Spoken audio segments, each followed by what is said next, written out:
please feel free to share the slide decks that you have for the session. Yeah, sorry, I was on mute. So am I audible now? Yes. Okay. So first of all, thanks, Shweta, for the wonderful introduction. Okay, and good evening, everyone. It's good to be a part of Beckn Open Collective. So, so can I get started now? Let me just share my screen.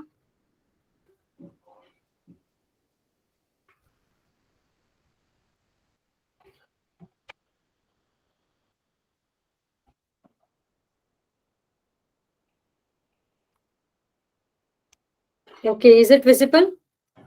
Yes, Vidya, we can see your screen. Yes. Okay. Can it go in presentation mode because we see the deck as of now? Yeah. Great. Okay. Now it's fine. Yes. Okay.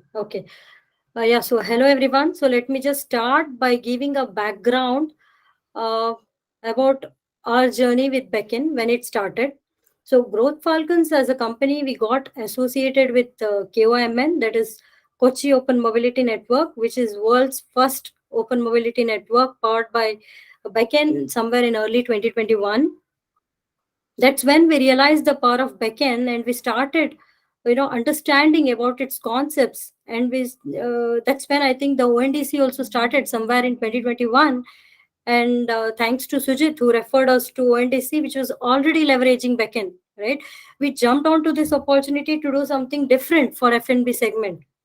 So just to add to that, we were the first to simulate a round trip transaction in 2021 December during hackathon, which was conducted by ONDC, which we also won. And then we went ahead to even make the first a live cascaded transaction, right? A live cascaded transaction in May 2022 with Paytm as a buyer app and Loadshare as our delivery partner. Okay, and we were the pioneers in F&B on ONDC. So Vidya, we still see the first screen. So in case you are flipping through the screens, we don't see the change. We are just seeing the cover screen for now. yeah, Shweta, that's okay. I was just giving a background. So I'll start my presentations soon. Okay. So one may ask, what was the purpose of targeting F&B specifically, right? So having spoken to 100 plus merchants in F&B space, we came across many pertinent problems which were specific to F&B, and we know it is just during that time it was just post COVID era where a lot of restaurants were just trying to recover, and players like cloud kitchens were completely dependent on online order, were just struggling because of the huge commission structure and to run their business. And this was majorly because of the shortcomings of the existing e-commerce landscape. So you can see the change slide now. Yes, Vidya, yes. It's Yes. visible. Yeah, okay. So what was the current e-commerce landscape about, right? It was majorly an operator-led model, right? A platform play, a platform-centric approach. So what does this platform-centric approach actually mean, right?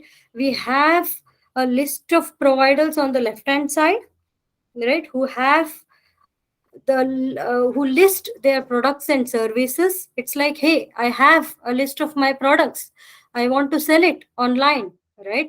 And right side we have a long list of consumers who try to find the products using this central intermediary, right, which is the platform. So what is the task of the platform here, right? In such an e-commerce landscape, pretty much everything on the e-commerce is taken care single-handedly by that central intermediary, right? That be it managing consumers, managing sellers, managing delivery, managing customer support, and then you have order management, grievances, pricing, promotions, and many more. So all these activities are performed by that central intermediary or platform, right? And what does this mean to this e-commerce landscape? So it means that all the providers and consumers who want to transact with each other, right, and discover each other, are compelled to be on the same platform, right? So they have to be on a this monolithic platform to perform any transactions, right? So what does this kind of a platform centric approach lead to? What are the problems, right? So this kind of a platform centric approach, if we see, it leads to monopolistic or duopolistic behavior in nature, right? Let us take the example of the current ecosystem, right? We have different segments: mobility, F&B, retail, right? So you see, mobility, we have only Uber and Ola, majorly Uber and Ola. If you see F&B, it's majorly Swiggy and Zomato. And even in the case of retail, right, it is majorly Amazon and Flipkart, right? So what is the impact of such a platform centric model on the merchants and the ecosystem, right? So let's start with merchants. So what does it mean for merchants, right? They have high impact on profits, correct? So what they have to pay huge commissions, that comes because a single platform has to take care of the entire thing. So the cost involved, at in some way, is levied on the merchants in the form of commissions, right? Since we have been in the F&B space, as I mentioned in the very beginning, so we have spoken to many merchants in this space, right? And who have told us directly, these merchants have told us that the commission structure even goes up to 35 to 40%, which is too huge. And even after this, they are forced to offer discounts, run paid ads to gain discoverability, because the search results are highly manipulated, right? And with this information, you just imagine the fate of cloud kitchens who are highly dependent on online order aggregators, right, to drive these orders, correct? So the amount of cost that they have to pay in terms of huge commissions makes them hardly something that they can keep for themselves, right? The coming on to the second point, the digital bondage. Why is it difficult for sellers to switch to other platforms, right? There is a portability of trust, which isn't possible. For example, the platforms, the central intermediary or platform, it empowers the providers and consumers, right, to build a reputation on their system, correct, through multiple transactions that go on, right? So gradually what happens is these systems capture large amount of value, right? It can be in terms of data, it can be in terms of intent, it can be in terms of rating, it can be in terms of inventory, you know it can be in terms of consumer behavior and different other patterns, right? But what happens, the entire value creation, right, happens on the platform, and the platforms become a storehouse or a keeper of this value, right? And if a seller wants to move out of the platform into a, say, a new platform who is giving a better incentive, the credibility, the hard earned credibility on the platform is completely forfeited, right? If they have to move to other platform. So so they are bonded digitally to be on the platform, to make more transaction, because it is very difficult to to start fresh with with majorly, if you see, if you go to any e-commerce system, the first thing which we may want to look at is products or ratings on that product, right, which itself they cannot carry to other e-commerce platforms. Yeah, so coming on to the next point, right, devoid of digital footprint data. So they don't have access to any of this customer data, right? They don't understand the demand on the network. They don't know which items are majorly searched, which items are majorly popular or majorly relevant for consumers, right?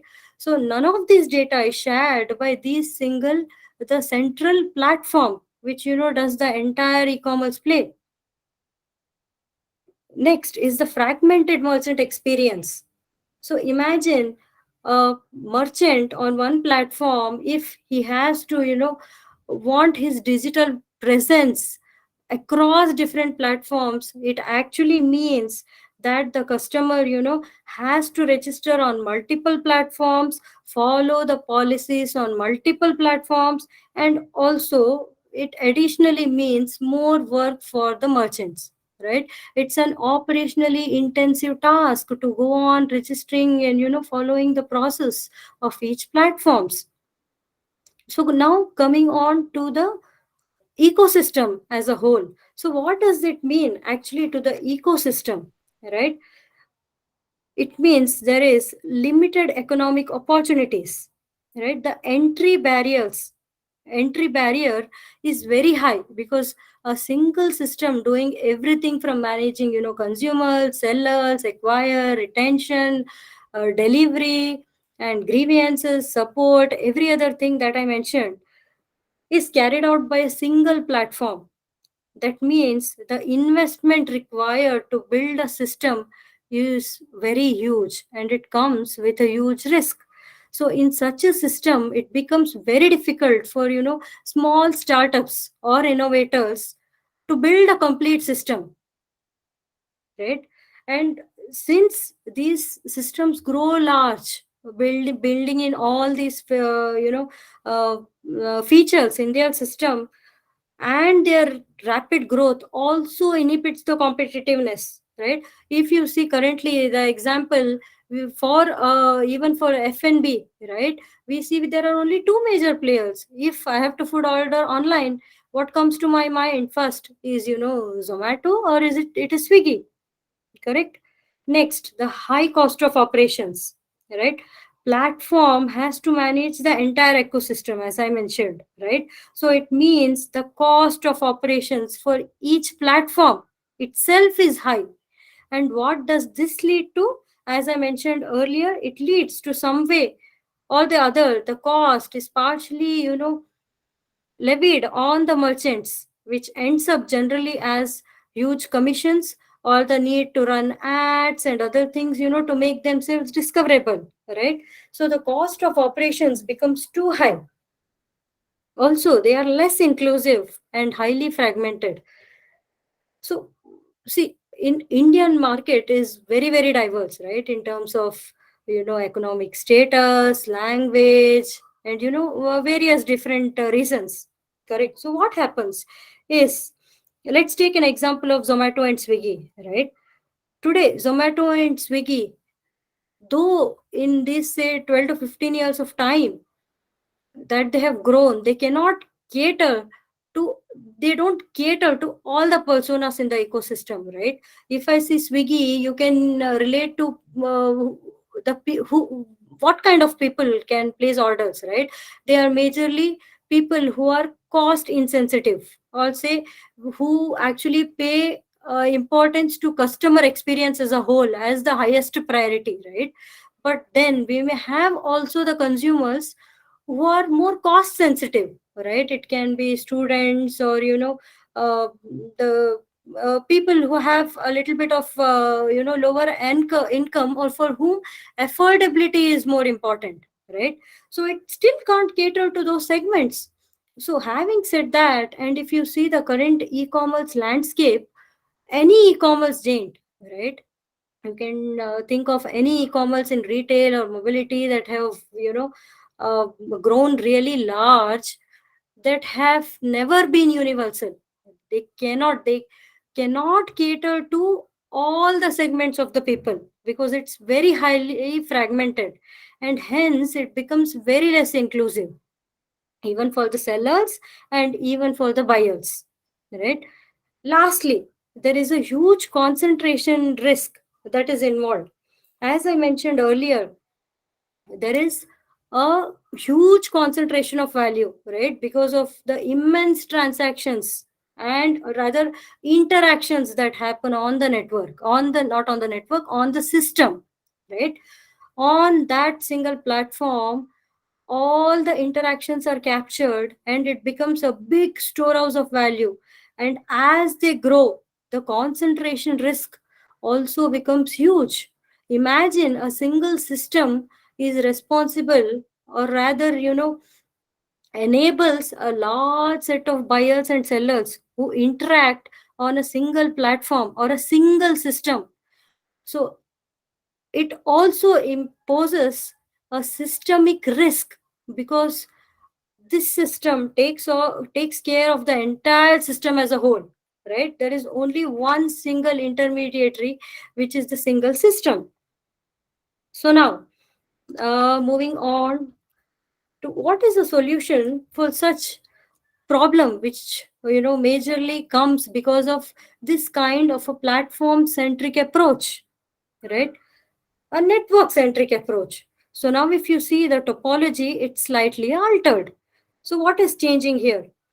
This network, you don't find a single intermediary in between, right? A single yellow box, which was there in the earlier slide, has been changed, and you can see there are multiple yellow boxes which represents the platform, right? We still have the providers on the left hand side, and we have consumers on the right hand side. But these providers can make themselves digitally visible, right? Digitally visible through any one of the platforms. I don't impose restriction that you have to be digitally visible via a single platform to make transactions or interactions with any other buyer apps on the same network, right? This largely means or is a facilitator driven open network which helps cope up all the problems that we faced with the earlier platform centric approach. And to give a good example, I think ONDC leveraging Beckn is one of such network, right? There is no central intermediary. We have buyers on one platform, and these can access now the sellers which are on multiple platforms. They no longer need to be on the same platform to discover each other. They are completely unbundled. So let's consider the e-commerce as a very big complex activity, right?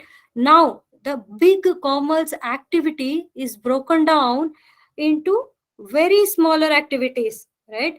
Actors in one network, in this network, can choose what tasks they want to do on this network, right? For example, let me say that Growth Falcon says, hey, I want to be a seller platform. I want to just provide catalogs, right, to buyer apps in this network. Donzo says, I want to be a logistic seller. I will provide logistic or delivery services for the sellers or buyers in this network. It's possible, right? And there can also be multiple actors who want to do the same task. For example, let's assume that we already have Paytm as one of the buyer apps. Tomorrow, Google Pay comes in, Phone Pay comes in and says, hey, I also want to be the buyer app on the same network.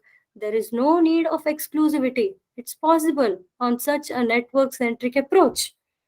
One other thing that I want to highlight is the configuration of the network, right? It can change depending on the use cases that is involved for that e-commerce.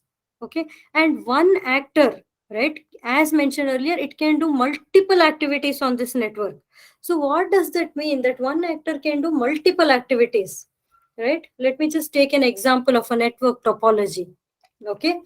So I'll just take a minute to explain the components that are visible in this slide, and then I'll give an example to elaborate it. Sorry. Yeah. So first you can see BAPs.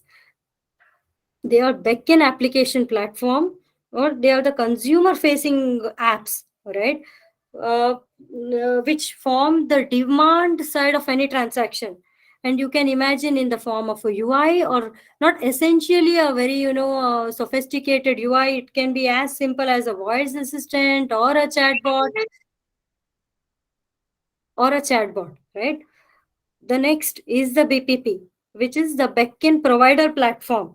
You can consider them as suppliers who maintain the active inventory for sellers and then implement order creation and fulfillment of orders. Okay.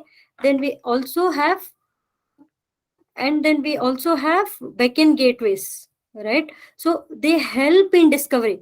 What they do, they essentially multicast the search request received from different buyer application to all the seller applications based on the criteria. So the criteria may be location, the criteria may be category, the criteria may be item, anything, right? Now you can see that it is bundled, right? At the center we have the rectangular boxes in dotted lines which says retail BPPs plus logistic BAPs, right?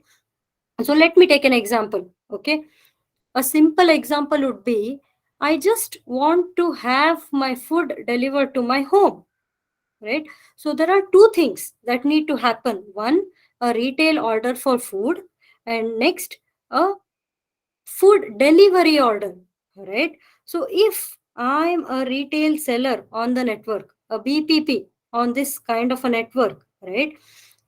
I take the order that is coming from the buyer app, right? And as well, I can act as a logistic buyer who creates a logistic order, right? And says, I need to have my food delivered. So I am looking for logistic providers who can deliver, who can help me with this delivery, right?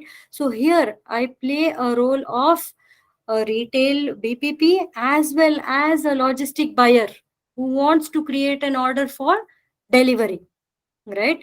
And this implementation, right, we have rather the live implementation of such a topology we have used to leverage Beckn on ONDC. So moving on to the next slide. Okay, so before even I get started with this slide, I just want to let the community know, that Growth Falcons, with its limited e-commerce experience, was able to build, a Zomato like, food delivery model. I repeat, a food delivery model, right, in less than 3 months of time, leveraging Beckn Protocol, right? So this itself is a live demonstration, a live example that demonstrates, the power of the Beckn Protocol. You can imagine if in such shorter time frames we can do, rapid prototyping and innovation, then the amount of startups and innovators that can thrive in years to come, right? So let me just quickly explain the high level architecture that is being depicted in this slide. So who are the actors in this ecosystem, right? So the rightmost you can see that represent all the buyer apps. You can see Paytm, you can see PhonePe, you can see chatbots coming in.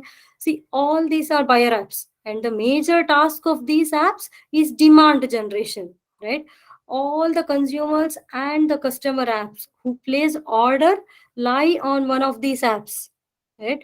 And consider for an app like Paytm, which say has a large consumer base, right? They just have to retain their existing consumers, and they say, hey, now on my app, apart from XYZ things that you do, now you have an additional feature. You can also order food, you can also order groceries, right? So they don't have the challenges to acquire restaurants or, to bring them onto the platform. And either they don't have to build an express delivery fleet if they have to enable the food ordering services, right? Now, if you focus on the bottommost rectangle, right? The logistic providers, they are the logistic seller apps. Here I have highlighted Dunzo and Loadshare. So these are sellers for logistics in the network, right? Self delivery is used as a part of representation only. They will not be a separate participant on the network, just to highlight. And it's majorly meant so that it's a way of delivery which I can support on this kind of a topology, right?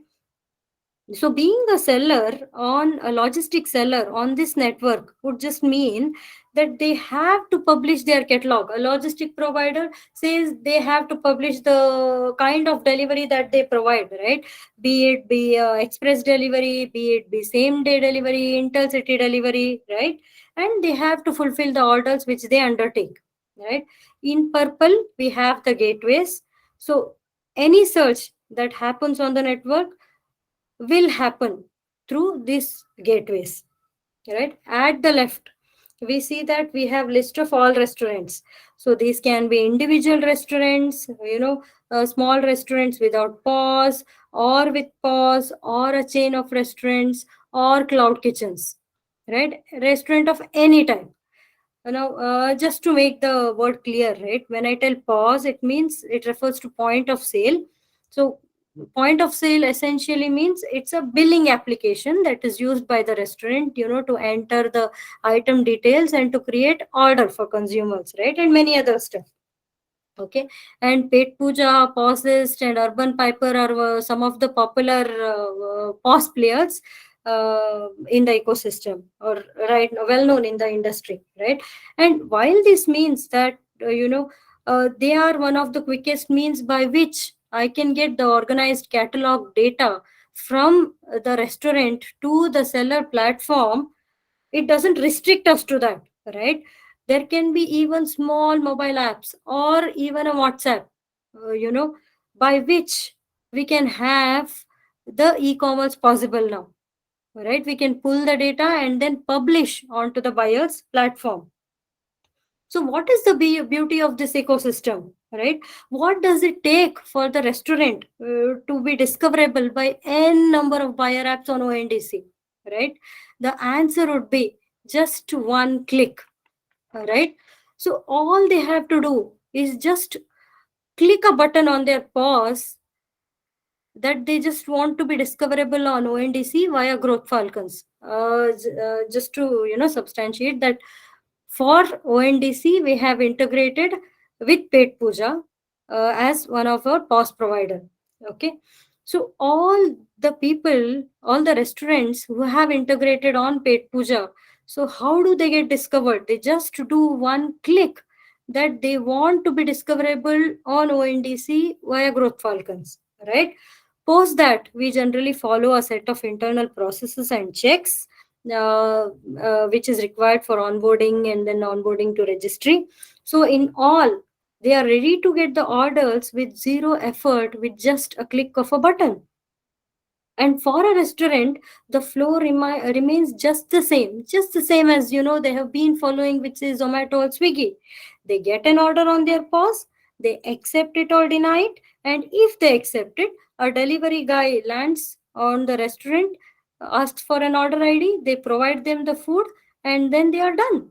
Right? There is absolutely less operational cost and no additional overhead, because they don't have it's a very difficult task to change the consumer behavior, right?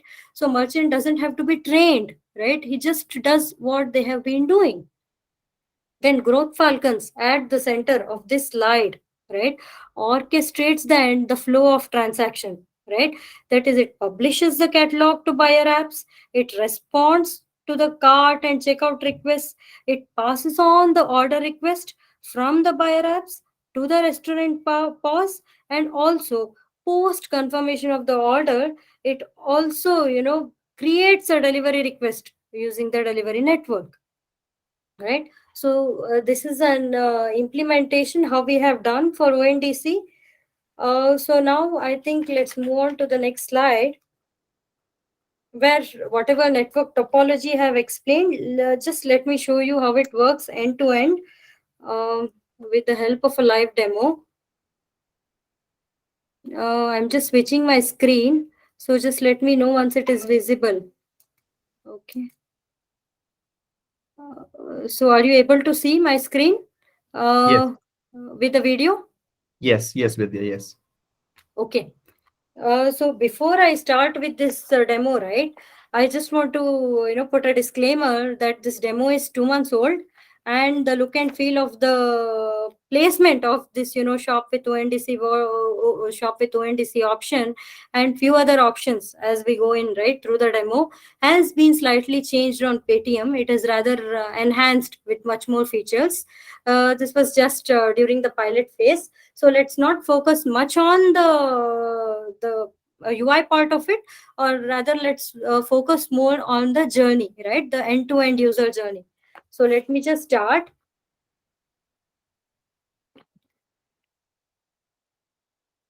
Okay. So the journey starts as the user clicks the shop on ONDC button. Yes. It's visible, right? It's clear, right? Yes. Yes, Vidya. Yeah, we Yeah. can see. Okay, yeah, thank you. So just let me pause here and see. You can see once a user selects a shop on ONDC options, a different set of categories which uh, Paytm is catering to is visible. That is food and beverages, groceries, and home and decor, right? So here, let me just stop here and then make a point. See, if you see, you can see again the power of Beckn protocol that is demonstrated here, right? Now, Paytm, with very less effort, is able to cater to three different sectors, right, with varied requirements in no time. So, if you see, F&B demands express delivery, right? Grocery, it demands next day delivery. And if you see home and decor, it can even require intercity shipments, right? But it has been possible. How has this become possible, right? Because they all talk the same language. The e-commerce is unbundled with the help of Beckn Protocol, right? So let me move ahead. So user selects F&B, and now you can see a list of restaurants, right, which has been onboarded. Okay, so here let me pause again and just tell, see, here again, see, at every step, I would rather like to stop and demonstrate how the Beckn protocol is, adding more advantages and how is it making more seamless, right? If you see here, we don't have the restaurants which are only onboarded by Growth Falcons, right? It shows the restaurant, it lists all the restaurants which are onboarded by multiple channel platforms on a single buyer platform, right?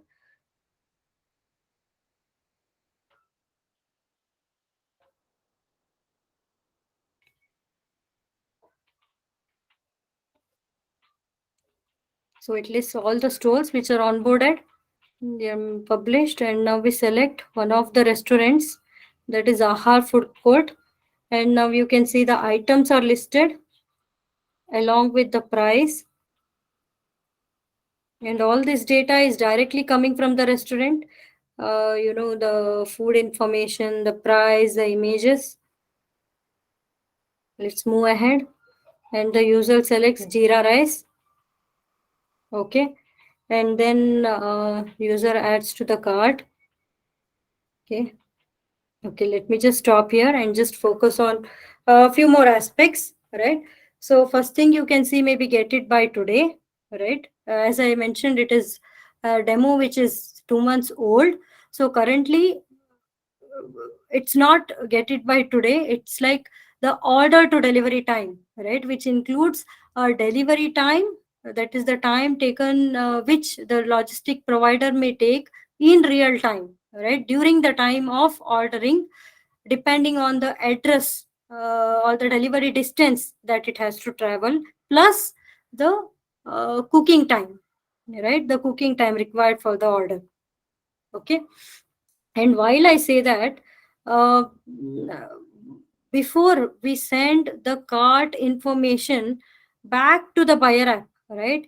Internally, to get this information, there is also a delivery request is triggered internally on the network and fetches all the delivery providers who can do a delivery of this order, and then the rates are fetched for the shipping cost for this specific order is fetched in real time and then is shown as a part of shipping fee, and we also get a time that is required for delivery which is part of the estimated delivery time which I mentioned, right? It is, instead of get it by today, you can see something like get it by 30 minutes, get it in 40 minutes, or get it in an hour, or something like that.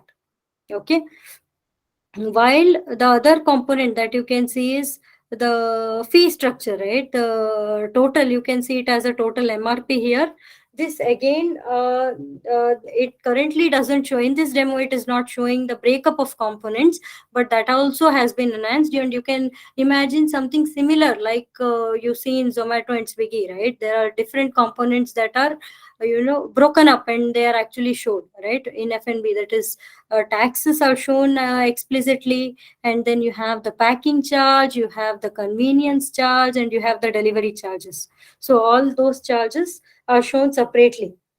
Okay, so moving ahead with the demo, we go to checkout, that is, we proceed to pay.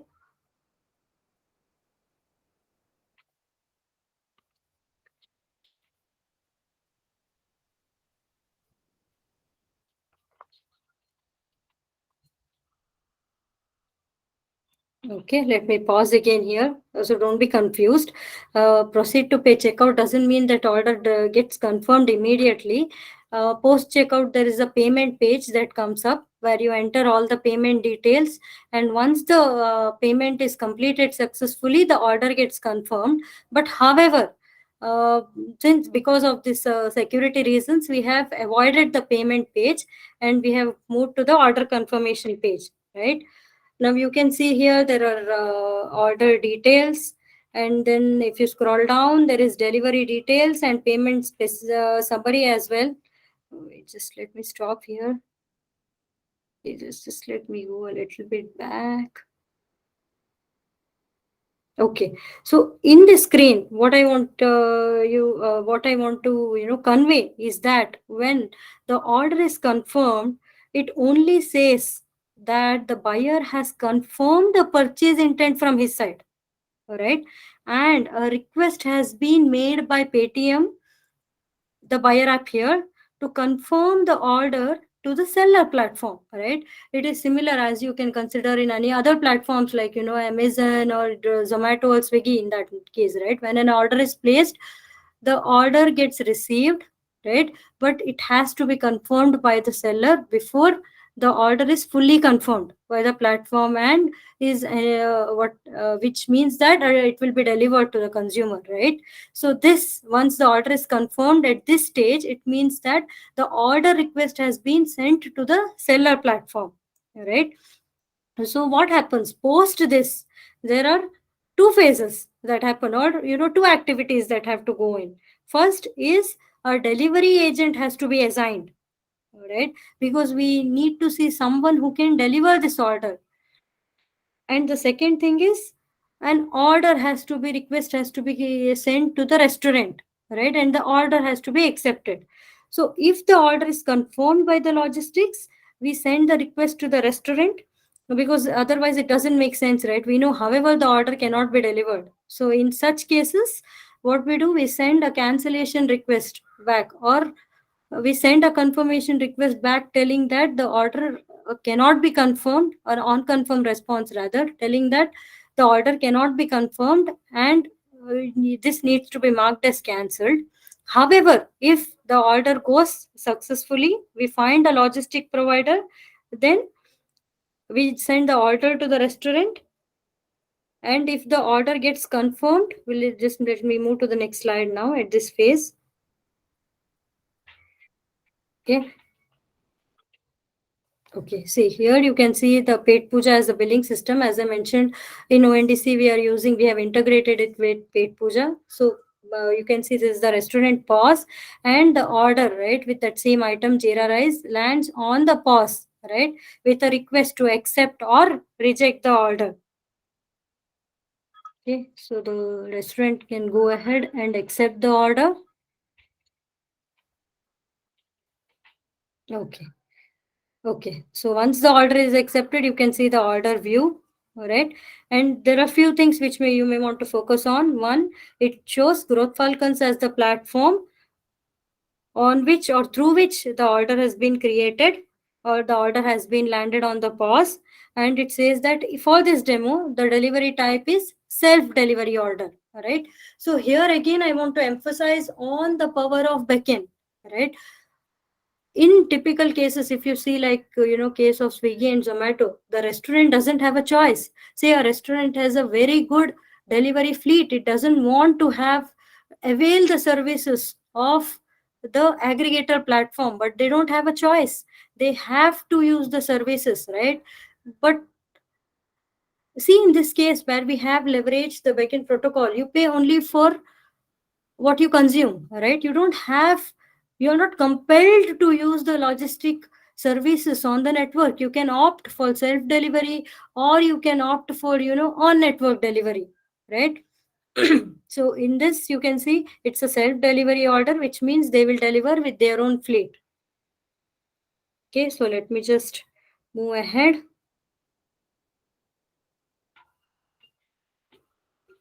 Okay, here I would like you to focus on the order status, which is getting sent back to the buyer platform. So if you see here, you can see that the order is going to be marked dispatched by the restaurant end, right? Once the order has been dispatched by their delivery provider, right? And there are multiple platforms, right? A restaurant is a separate entity. We have Growth Falcons as a seller platform, and we have Paytm as a buyer platform. So thus this status has to flow through the restaurant to the buyer app, which is also facilitated by the Growth Falcons, which is the seller platform on the network. Okay, so here the restaurant marks it as dispatched. And now if you see on the Paytm app, you can see that the order is shipped, right? The status has been reflected.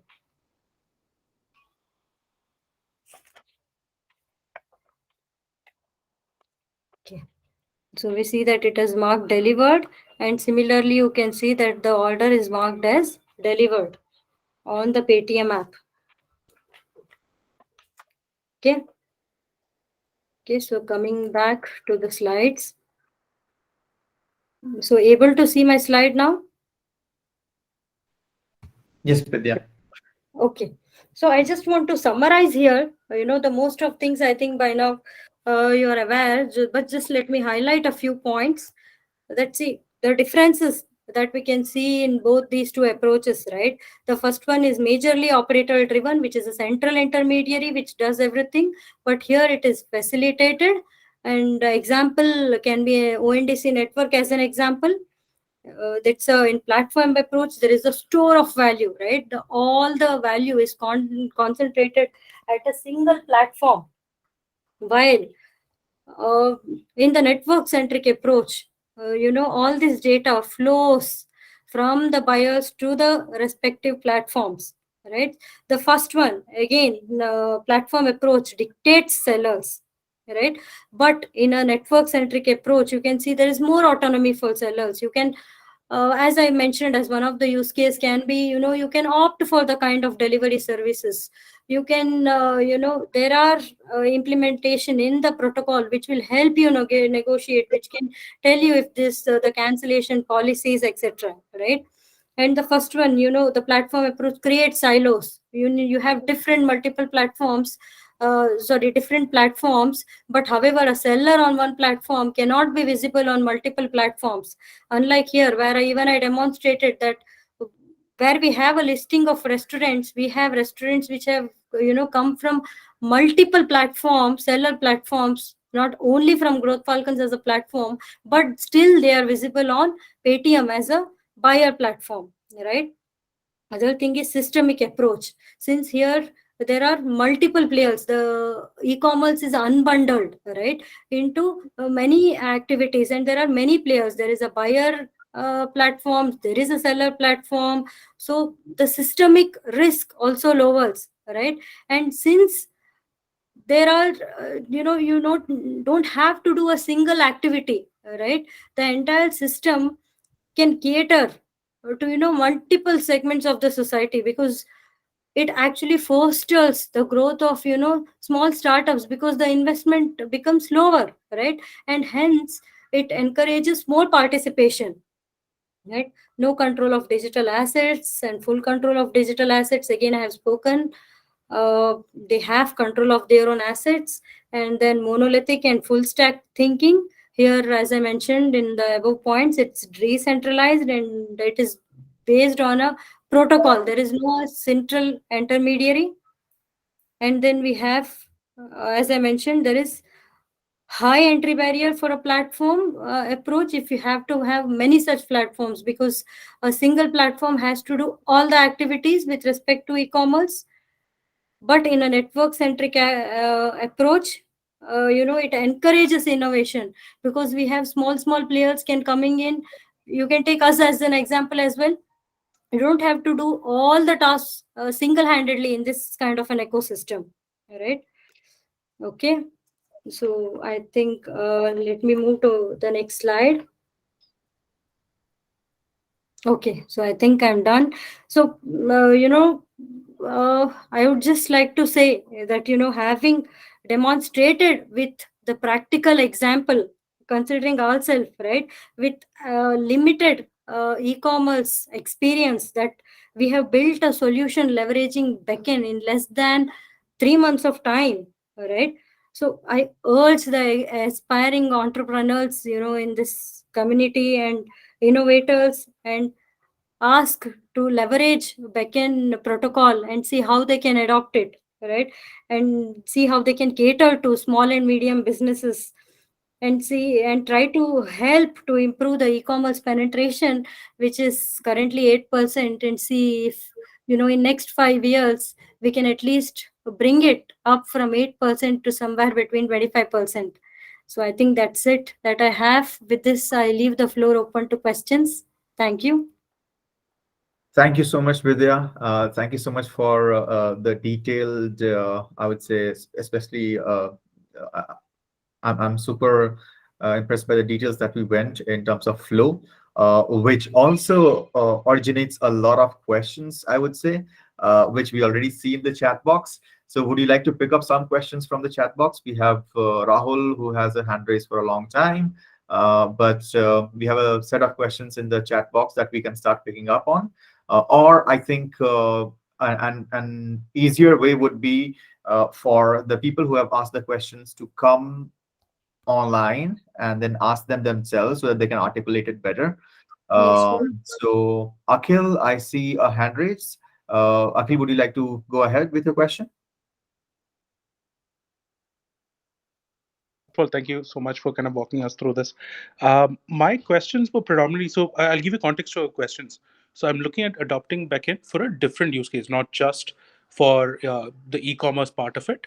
I'm looking at a public utility, and this is a government project that we're looking at.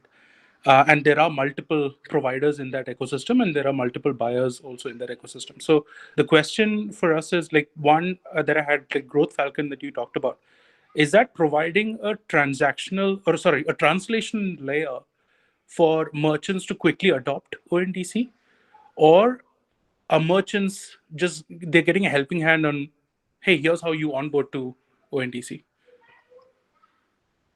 Okay. Yeah. Thanks, Akhil. So here, Growth Falcons plays the role of a BPP, as I mentioned, on the platform. It helps onboard restaurants onto the platform, but the seller doesn't have to be a part of network activity, which goes on as a part of backend, that will be facilitated by Growth Falcons. Got it. Got it. Okay. So, sorry, I have like three questions. I'll prioritize this and just ask the second question. I won't ask the third. I want to give time for others. So the second question that I have is, so the money that gets collected, let's say in Paytm, whose bank account is it going to? Like the first bank account that it hits, is it going directly to the merchant's bank account, or is it going to Growth Falcon's bank account and then hitting the merchant's account? Like, is it getting settled on a monthly or a weekly or daily basis to the merchant's bank account? Okay, so yeah, so it generally goes to the nodal account, and then it is Okay. transferred to the respective merchant's account. While Okay. this, I would say it's specific to, these are majorly on NDC related. However, see, there are different types of, participation that can happen on ONDC. It can be, you can be a, just a third party service provider where you merchant is directly responsible, or you Okay. can be a marketplace. But as I said, I think probably this we can discuss in detail later, Got as it. So technically, what he's saying is it's not a. So in Growth Falcon's case, there is a nodal account, but ONDC does not mandate having that. ONDC provides flexibility for a merchant to provide like a UPI ID. And does ONDC does the NPCI settlements, or is it done? Do we still need an intermediary or a PSP who would do the NPCI settlement? You see, there are rules and regulations which are specific to network, right? In this case, I didn't say that ONDC didn't mandate. I said there are two types of different ways you can participate in the network, right? Okay. So then it depends. You want to be a third party service provider, or you want to be a marketplace where you do the entire stuff for your sellers, and then you may manage the payment for their respective accounts. Got it. Okay. Yeah. So I'm looking at purely from a merchant point of view. Like, I'm not looking at a service provider kind of view. Like, if I am the merchant myself and I have a bank account, I don't want the intermediary taking the money first and then holding it. Rather, I would just have it flow all into my account as a merchant. So I'm just curious if there is a in ONDC, as you're saying, there's a second option where I could provide that option, but I will have to take care of the PSP settlement aspect also, right? In that case. Yeah, so I think I would not be the right person to tell the Okay. settlement aspect with respect to that. So probably we can add this in the ONDC forum itself. Sure. Awesome. Thank you, Vidya. Yeah. Yeah, so I saw a couple of hand raised. So who wants to go next? I can go next, Vidya. So, Yeah. to be a merchant right now, do you need a GST number, or can informal business businesses also register? Yeah, see that this again depends on basically GST will not be required in this case as we are a marketplace on ONDC. Got it. That's very good, actually. Okay. And a quick other question was regarding the now as you as a platform. So, in the sense, you don't. Are we looking for more platform providers, or are we looking to create more buyer markets? Because, for Both. example, now Paytm is obviously one. Yeah. Or what do you think the focus should be on? See, there are multiple opportunities here, right?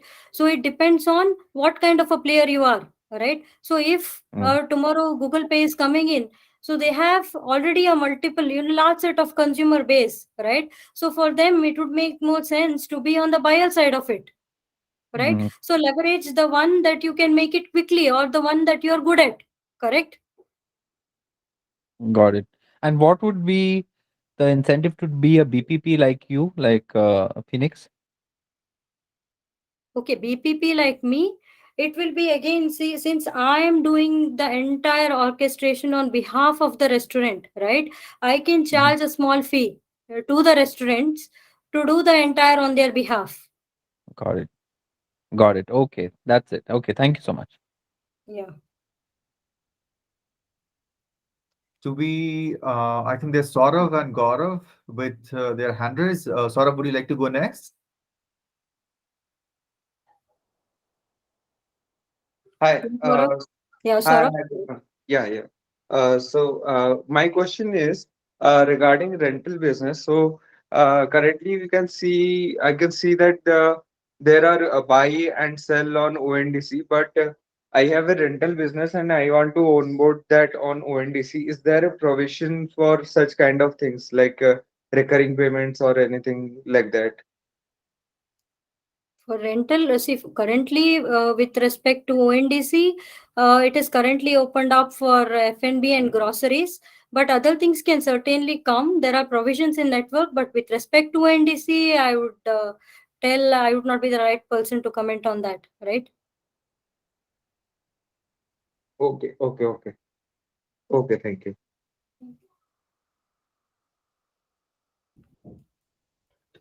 Yeah, so moving on to next question. I thought Gaurav was already having a question. Yeah. Hi, Vidya. Thanks for a wonderful presentation. The question that I had was today, if a seller is working with, say, Growth Falcons or like two seller side apps, right? One maybe a POS provider, somebody else may be providing something else. Would there be a case where the seller can go live with both the seller side apps, or he or she has to go live with just one? No, they can go with multiple seller side app, right? It can be that they can get orders from multiple places. It should not be a barrier. Okay, like, but I mean, in terms of order processing, etc., they'll be tied to like one seller side app, right? Or just trying to understand. So, say Growth Falcon is one and Paid Puja is the other one, Correct. right? So, if I digitize my catalog with say Growth Falcons, I can use the same catalog to go live on Paid Puja and vice versa. Is Yeah. that But for okay? this, yeah, but for the same network, it will not make sense, right? As I Yeah. said, one of the power of Beckn Protocol is you register at one place, you're already discoverable by multiple platform. So then that use case will not be relevant once you're already onboarded on ONDC. It should not matter which seller platform, right? You choose one and then you are however discoverable. Okay. Yeah, that's true. But the seller side, I mean, would want to onboard as many sellers in the network, right? So it's coming from that point of view. Yeah, so as many sellers means distinct merchants, Sellers. right, on the Yeah. network. Yeah. Yeah, Yeah. Okay. Okay. Got it. Thank you. yeah, yeah. I see Amit in the queue. Amit, would you like to go next? Yeah, thanks. First of all, thanks Vidya for the lovely presentation. It has put a lot of light on a lot of concepts around. I have a quick question. I saw the diagram where Growth Falcon was in a center and tagged as a marketplace. Yeah. So when you say marketplace, is it like a service provider or is it like arranger of everything? What exactly a role Growth Falcon's playing here? See, okay, as a marketplace, it means I am a network participant on the network, right? I am a BPP on the network, right? The restaurants are all the restaurants that I mentioned, they are providers under me. Okay. They don't have a role in the network. So all the network transactions are talking to logistic providers, talking to buyer apps. So all the stuff will be carried out by me. Okay. And that means, let's say, take an example of a restaurant X.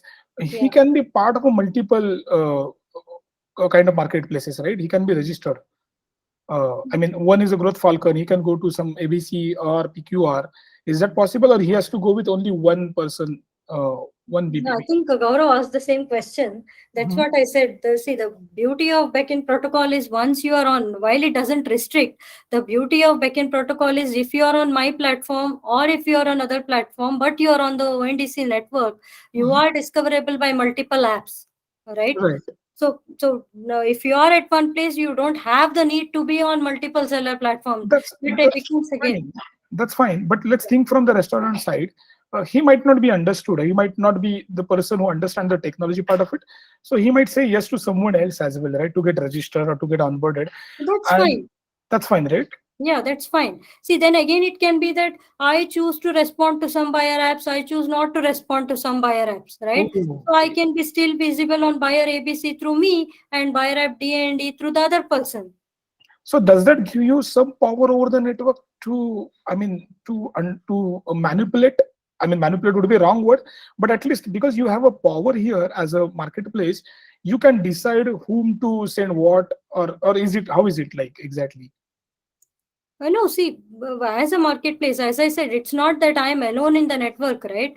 There can be multiple seller platforms on the network, right? Right. So that itself encourages competition and, ensures some amount of fairness, because you know that if I am being unfair, then there are multiple players in the network who can take care, which is unlikely in the current scenario where we are stuck with one or two. Okay. So in that case, again, for an example, Paytm is a buyer side app right now, but Correct. Paytm can also become a marketplace here, right? Paytm can also If opt want. to bring in their own sellers, yes. Opt to be, right? It's of course Correct. different on their plans and models, but they Correct. can also opt to be. Correct. It doesn't restrict. So any network, actor can take multiple roles. As I mentioned, you can be a buyer, you can be a seller, you can even And- say, I will do logistics myself. And at the same time, Paytm can be a seller app as well, because Paytm also provides these services to the seller. So he himself can position as a seller in the Correct. same network. Correct. Okay, so one player playing multiple roles is possible. At the same Yes. time, a marketplace can be also formed here, and you as a service provider can also do a business kind of it, where you can support these services altogether. Correct. Okay, cool. Thanks, Vidya. Thanks for your time. Yeah, thanks, Amit. Yeah, so who wants to go next? I see Gokul and Satish. Yeah, Gokul, please go ahead. Yeah.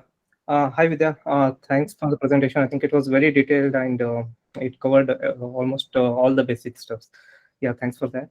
One quick question actually. So it's basically around the how the competitions will be managed. Like example, I don't know if this question can be straight away going to toss if the whatever demo you had shown for Paytm. I Yes. saw that the search whatever user was doing, he had to go through a specific flow for ONDC itself. It was not seamless like whatever he does on like if he wants to buy anything on Paytm, right? So he has to click on the ONDC flow and then he can do the purchases and stuff, right? Yeah. So Paytm also has its own sellers onboarded on it, right?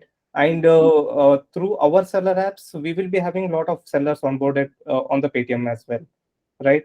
So Yes. by not giving seamless flow to the Paytm, so there will be a competition issue, right? Like they would be giving more importance to their sellers rather than the sellers which are onboarded through ONDC or backend. So will there be any standardization that would be brought in so that such things won't be happening?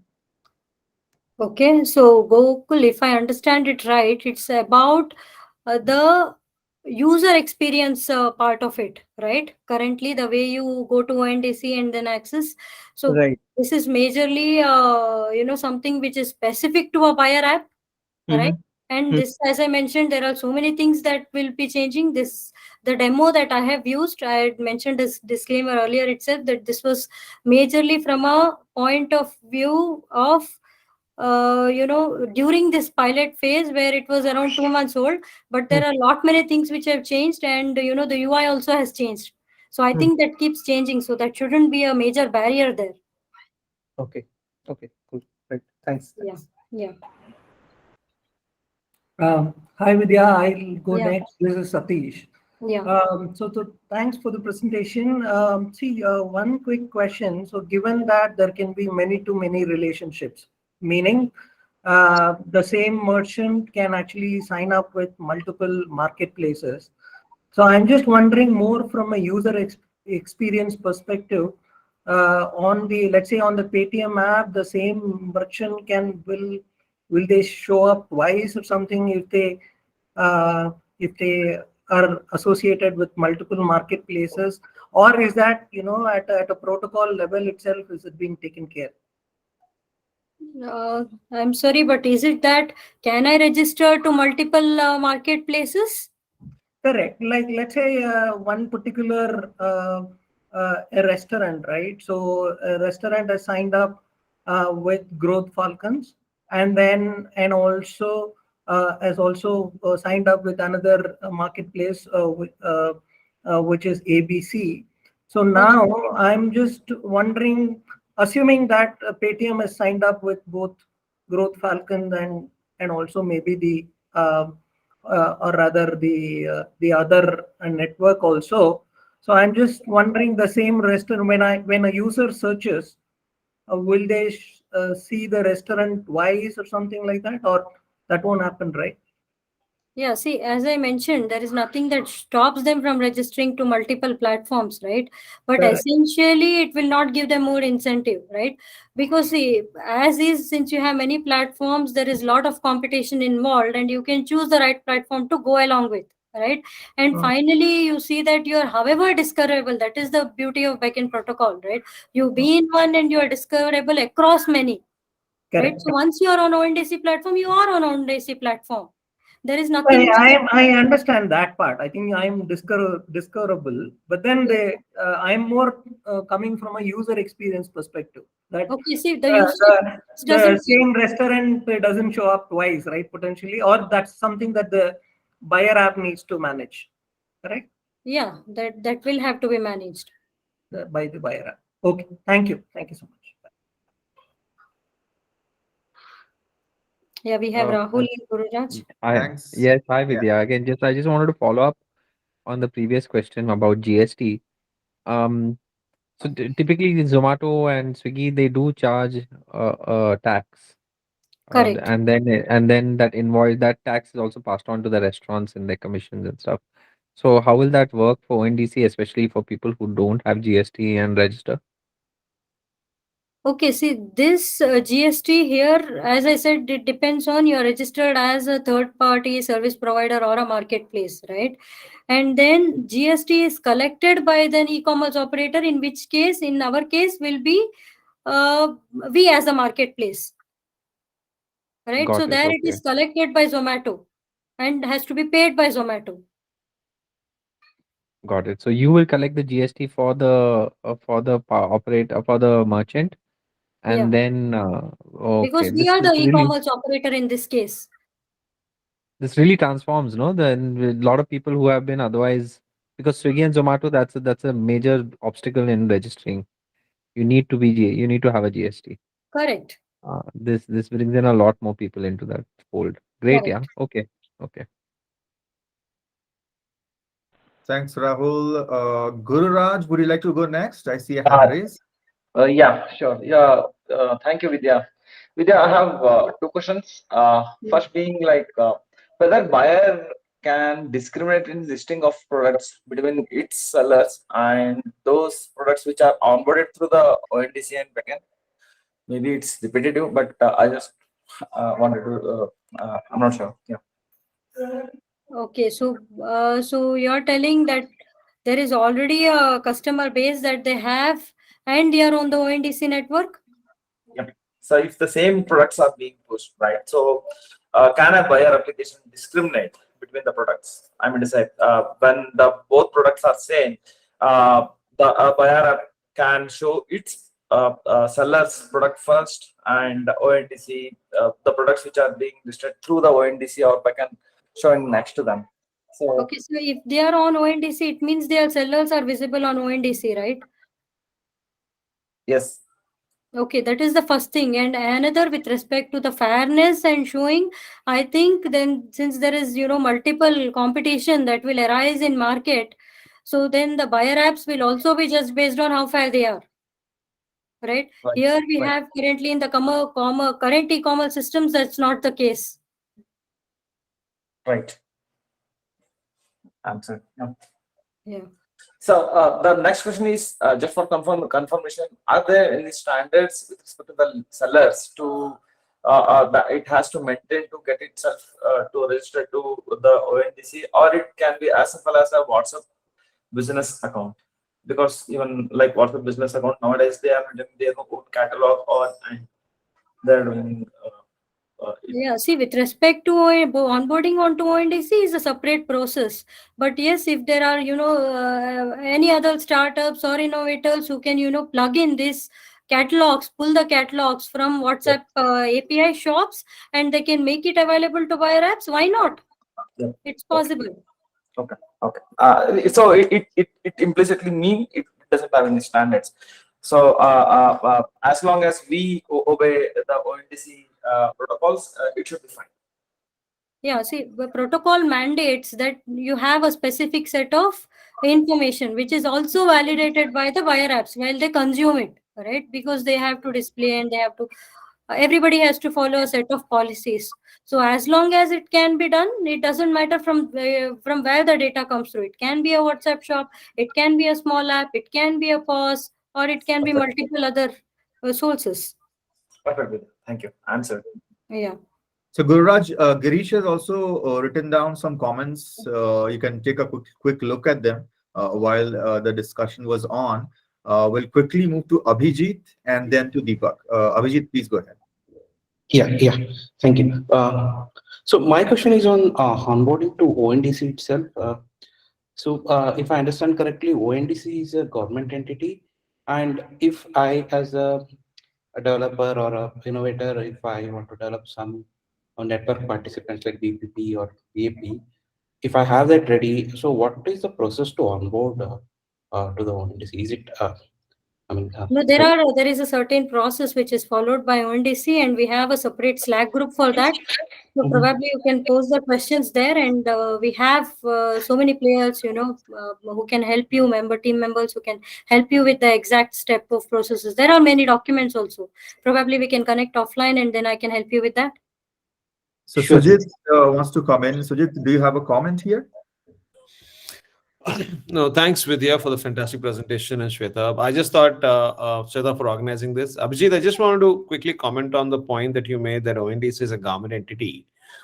Just want to, for purpose of clarity, it's actually a, a private entity, a Section 8 company, registered as a company, Section 8, of which there are many investor stakeholders. Government formally has, I think, less than, I think, 10% or around that percent of stake. So it's not a fully government-owned entity. Some part of it is owned by government, but largely is owned by many entities, including large institutions and banks, which are not necessarily government owned. For example, NPCI is an investor, NSGL is an investor, and their investors, their ownership is also not fully with government. And if, for example, NPCI has many banks as the investors in NPCI. So, well, I think it's kind of a government initiated initiative. I think the PIIT did initiate the initiative, but ONDC as an entity, by intent and design, is meant to be a more market facing, more you know market facing private entity with a lot of private sector talent, and kind of probably scale and grow as fast and as responsibly as possible to manage a wide network like ONDC. I just thought that clarification would be useful here, but otherwise back to Shweta and Vidya. Thank you. Thanks, Sujit. Thanks a lot, Thanks for Sujit. that. Thanks a lot, Sujit. So Abhijit, I posted a quick link, and you can just quickly, it's a quick note on the website about ONDC and the organization. So maybe taking a quick look will help the parties who have kind of invested and are in the position of being called owners. So please take a quick look there. If we are done with your question, Abhijit, I'll quickly want to move to Deepak and Monil. Abhijit, do you have anything No, yeah, that's it. Thank you. Okay, cool. So Deepak, can you go ahead with your question? Deepak, are you here? Yeah. Am I audible? Yeah, please go ahead. Yeah. Actually, I just wanted to ask one thing. I'm from the travel background. So for different aggregators, uh, there are, for an example, ABC, Hotel Taj is one. Taj is the one chain, and they have a listing in multiple aggregators, or so to say, GDS. Okay. So my question here is, when we are integrating with a different GDS, we are mapping different aggregators with the same hotel ID, and then we are populated at one hotel touch chain. I mean, hotel touch chain listing. So there will be not multiple things. For your example, in this restaurant aggregator, it's, for an example, there is A restaurant aggregator and B restaurant aggregator. If they are pushing their data to ONDC via your service, then there might be a possible that multiple restaurant will get displayed. For an example, ABC restaurant can be displayed multiple times, right? So how are you going to manage at your end? Okay, I didn't completely get that. So, are you telling there is a chain of restaurants? There are two? No. No. Okay. It's what I'm trying to tell you is, if I'm an aggregate, restaurant aggregate, okay. Okay. So there are n number of restaurant aggregators are there, right?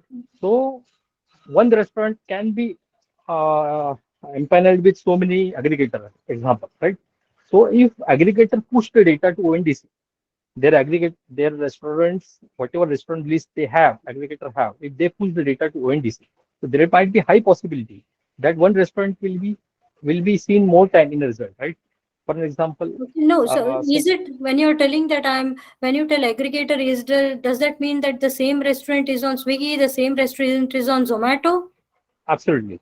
Okay, so here the integration is not with Zomato or Swiggy, right? It is directly integration onto a specific network directly via the POS.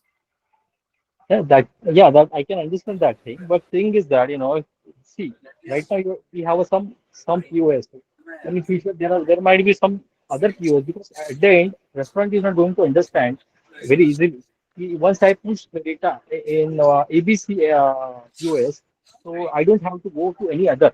right? If somebody else is going to them and ask them to register, they will definitely go to register, and you don't have any choice to identify that this particular restaurant is got repeated in the database. Okay, you're telling the restaurant is registered through multiple platforms on to ONDC, Yes. right? Because see, sales team. Because see, I have some model, or if I have a business model where I wanted to aggregate some restaurant at village level, example. Okay.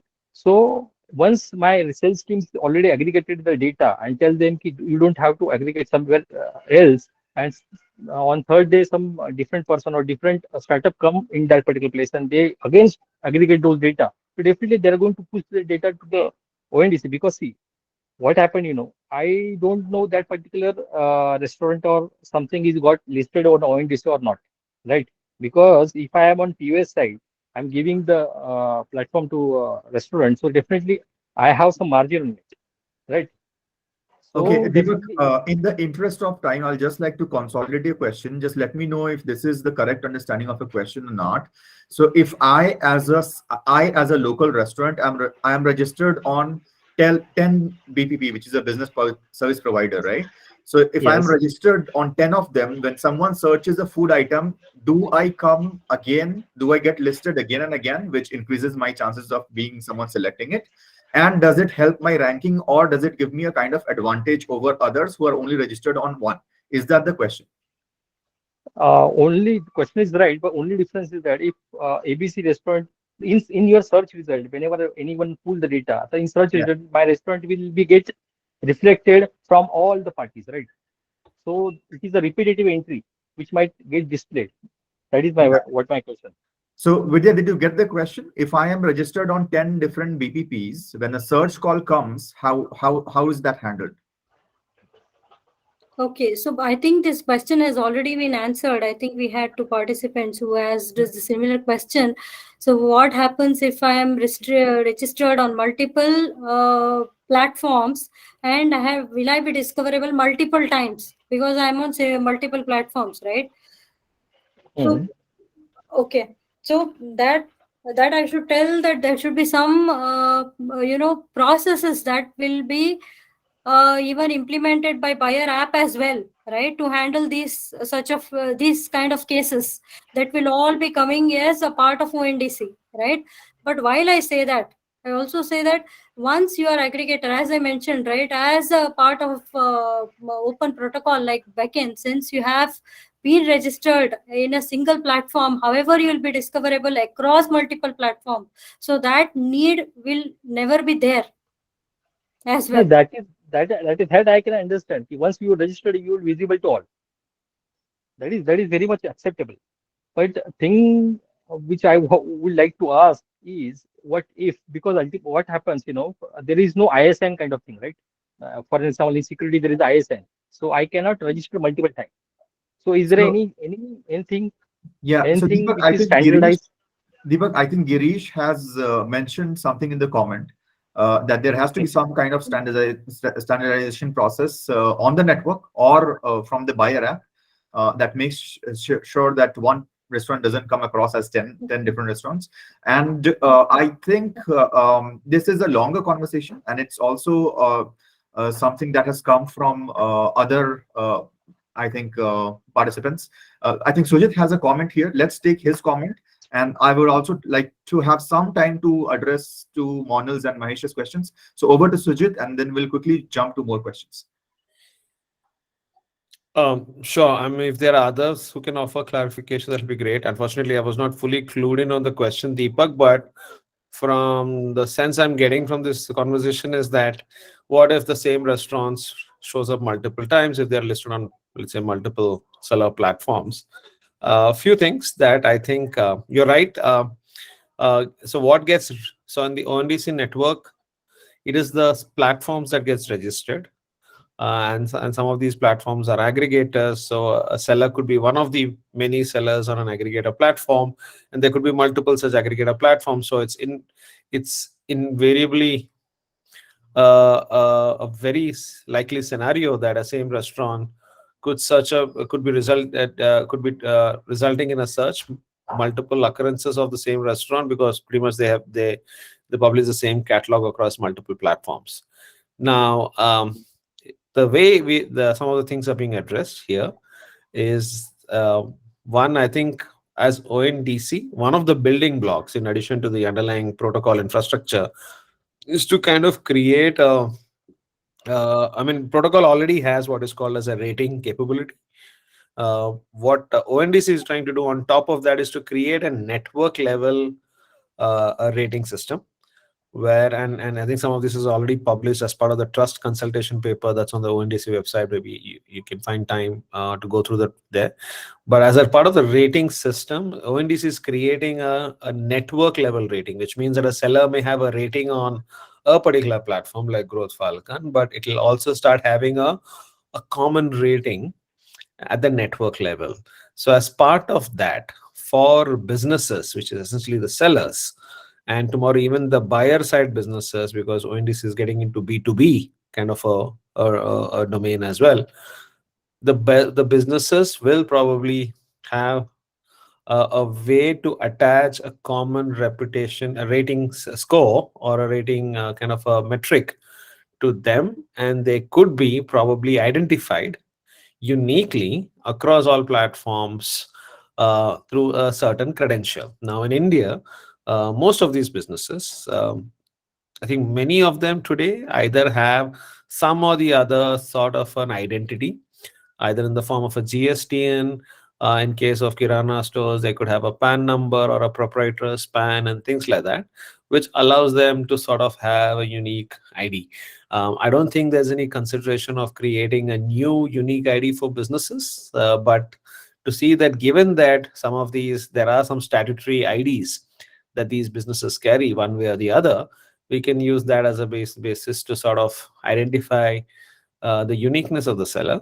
And given that the seller has a natural incentive to carry a rating on the network and maintain and nurture that rating, so that he becomes more preferable in the pecking order of search when the search happens, and the rating kind of pushes him or her up.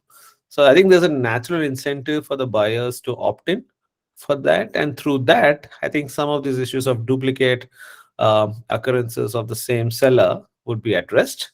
But that is addressed via this rating capability building block that ONDC is working on. A bit of a long winding answer, but it's not that this concern was not visible or evident. There are multiple discussions, but at the same time, the idea is not to regulate and curtail the autonomy of sellers. So therefore, the approaches, the design principles are slightly about, without curtailing the autonomy and agency of the seller, how do we sort of solve for this little friction points of duplicity and all that. So one of the pathways that we have is through these rating systems. Yeah, so that's one way of how ONDC seems to be addressing that. Those are all work in progress. Those systems and capabilities will be established for all the participants in ONDC to benefit. Sorry, but I just thought, given the nature of the conversation and since it's getting extended, I thought I can give you some bit of a clarity from what I know as a volunteer at ONDC. Thank you. I have a small follow-up question if you allow me. Deepak, do you have a follow-up question? For AP, yes. Okay, can you just quickly summarize it? Yeah, where I'll get APIs for this your services, so that we can integrate to or is there any already sandboxes created which we can readily use? I am not sure. Are you asking about how to get onboarded onto ONDC?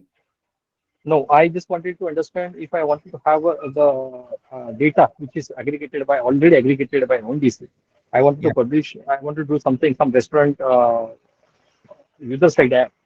Okay, so I'm not sure. Yeah, I'm not sure if that data would be public to everyone in the network, but I think someone from ONDC would be the right person to address this. So can you address all these queries to team@ondc.org? Okay. Because this is a much deeper a question that goes much deeper into how ONDC operates and would like to operate. So I think they would be the best person to answer it. Meanwhile, I think Monil has been waiting for a long time. Sorry, Monil. Please go ahead with the question. Hey, thanks. I think most of the answers were given now. My question was related to ratings only, of how someone manages their rating across multiple buyer apps. The other point was, one recent someone did a study and found out in Swiggy, a single restaurant was having around 200 listings on Swiggy, right? So even those kind of instances are managed by ONDC, or is it the responsibility of the buyer app or seller app to do these things? Okay, I don't think currently we have anything with rest on ONDC to manage this kind of stuff, where you're saying multiple listings on a single FSSAI or something that was displayed, like that came few weeks ago. Correct. There are around 200 restaurants on the same FSI license operating on one place in Bangalore. Right. So I So think so this will be essentially the work of a seller app, because they onboard the restaurant and they will be the network participants on the ONDC network. Yes, I think, Vidya, if I can just add to that, sorry if I stepping in, but I think it's a great point. I think if you look at fundamentally what ONDC as a decentralized infrastructure and the underlying protocol does is that it's moving pretty much most of the capabilities, responsibilities, and privileges to the endpoints. ONDC as an institution is a facilitator. Of course, it's trying to kind of create it as a permission network, so there's some element of trust in the participants who are coming, some bit of basic business verifications and all can be done. But largely, as Vidya was saying, the platforms, if the platforms are a business by themselves, have the responsibility to follow whatever are the policies and rules and laws of the land are, as they would do outside of the network as an independent business. So ONDC is a facilitator of an infrastructure, of an interaction, but the responsibilities, compliance with whatever are the rules and regulations are still with the platforms, because ONDC is just a rail. But given that ONDC has kind of an access to interact with these network platforms, they would definitely build this education and awareness about, hey, please be conversant with the laws, please be conversant with the rules, and please be conversant with all the things that you have to take care to see if there are any kind of bad behavior, erratic behavior on your platform, because as a platform, you are anyway expected to do that. And that's one of the things that are there. Along with that, as part of the network itself, there is a network level, some set of rules and policies which are specific to manage the network that ONDC keeps prescribing. But the larger compliance to national regulations, laws, and everything is up to the platform to comply with and be aware of and do that. So if you're a platform independent out of ONDC and trying to do all this, and if there is this whole duplication or same FSSI being used in multiple things, so I think you will fall in the zone of non-compliance as a platform business, and you have to take care of that yourself. So I think it's very important to get that mental model clear, that ONDC is just an infrastructure for you to continue to do what you are. It's just that it adds value to you, it amplifies and force multiplies your capability to get more demand or go more supply based on what role you're playing. But lastly, you are running your own business, and the regulations are something that you have to take care as a business and participating platform. Yeah, back to Vidya. thanks, Vijay. Thanks, Vijay. Just one more point was, again, if I'm sorry if I missed this earlier, does the platform and the buyer app have the I would say authority or regulation boundary to manipulate the search results emanating out of ONDC, or is it that you need to honor whatever results and order come from ONDC, because that is what generally the platforms do, right? So how does that play out when we are looking to attach to a buyer app? Is there a preference that I get a higher rating here? Should I go there? Is this kind of a thing still in progress, or it's built into the protocol? Okay, ONDC has come up with policies where they are, mentioning that each buyer apps and seller apps will have to publish their algorithms to see all these practices are going in a fair way. So I think that pretty much answers your question. Okay, sure. Thanks, Sujit and Vidya, for the great answer. Yeah, thanks. Yeah. Thanks, Maulil, and thanks a lot, Vidya, for taking us through a deep dive into how Growth Falcons has reached where it is today. It was really amazing to learn of the journey. I also thank everyone who's been here and who's still here throughout the session. In the interest of time, we'll call it off, but we have a lot of questions in the chat, and we will make it available for conversations and discussions. We're also looking at how can we design some more conversations around the questions that we have had that we are not able to answer in the call in the interest of time. So thank you everyone for joining in. Next, we are hosting this every alternate Friday. So we have another session coming on 25th. So see you all soon. And if you're not on the Beckn Open Collective Discord yet, the link is in the chat. Please join the server. We have a lot of conversations going on there. And see you again on 25th. Take care, everyone. Bye-bye. Have a nice evening. Yep. Bye, everyone. Thank you. Thank you. Thank you.